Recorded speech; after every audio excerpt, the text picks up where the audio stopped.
संघ की निगाहों में भाजपा बनी अहंकारी, जनता ने तोड़ा घमंड। मोहन भागवत के बाद आरएसएस के वरिष्ठ नेता ने पीएम मोदी को घेरा। भगवान राम ने 400 वाले अहंकार पर किया प्रहार, आरएसएस। भाजपा द्वारा आरएसएस को लोकसभा चुनाव में अनदेखी करना पड़ा भारी।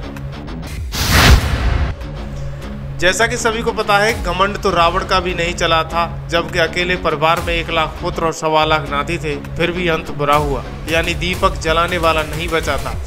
जो व्यक्ति अपने अतीत को भूल जाता है, इसके परिणाम उसे भुगतना पड़ता है। शायद कुछ ऐसा ही आजकल भाजपा के लिए होता हुआ दिखाई दे रहा है। अगले 3 मिनट इस खबर को ध्यान से सुनिएगा। दूध का दूध, पानी का पानी साफ नजर आ जाएगा। दरअसल लोकसभा चुनावों के नतीजे आने के बाद आरएसएस की ओर से लगातार बीजेपी को नसीहत देने का सिलसिला जारी है।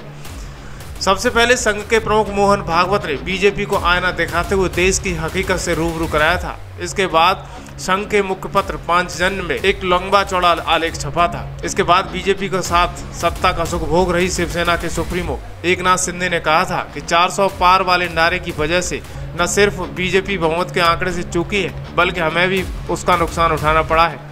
अब आरएसएस के वरिष्ठ नेता इंद्रेश कुमार ने बीजेपी और मोदी पर निशाना साधा है। दरअसल राष्ट्रीय स्वयंसेवक संघ के नेता इंद्रेश कुमार ने भारतीय जनता पार्टी पर निशाना साधते हुए कहा है कि जो पार्टी राम की पूजा करती थी वो अहंकारी हो गई है। ऐसे में 2024 के चुनाव में वो सबसे बड़ी पार्टी तो बन गई है, उसे भगवान राम ने अहंकार के कारण रोक दिया है। उन्होंने कहा है कि जो लोग राम का विरोध करते थे उनमें से किसी को भी सत्ता नहीं मिली है, यहाँ तक कि सभी को मिलकर दूसरे नंबर पर खड़ा कर दिया गया है।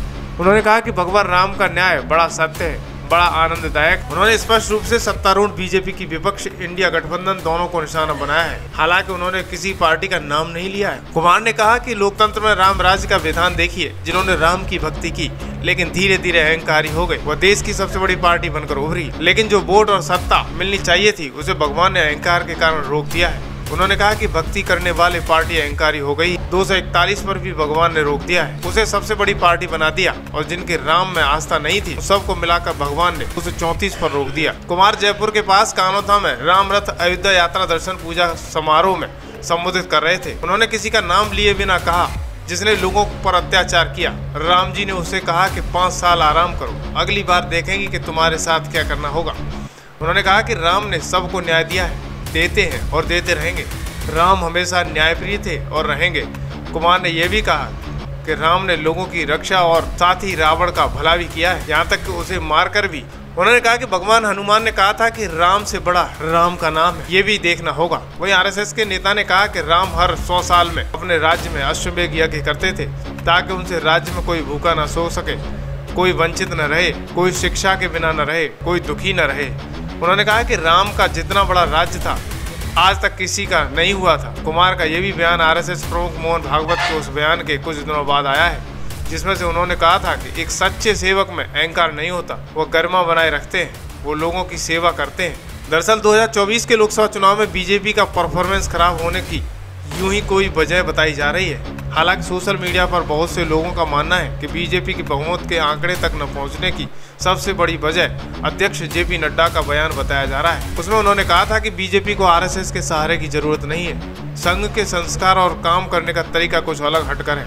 संघ प्रमुख के पद पर कोई भी रहा हो, उनके फैसले और बयान बेहद विवेकशील होते हैं। संघ में कभी आवेश में आकर त्वरित प्रक्रिया देने की परंपरा नहीं होती।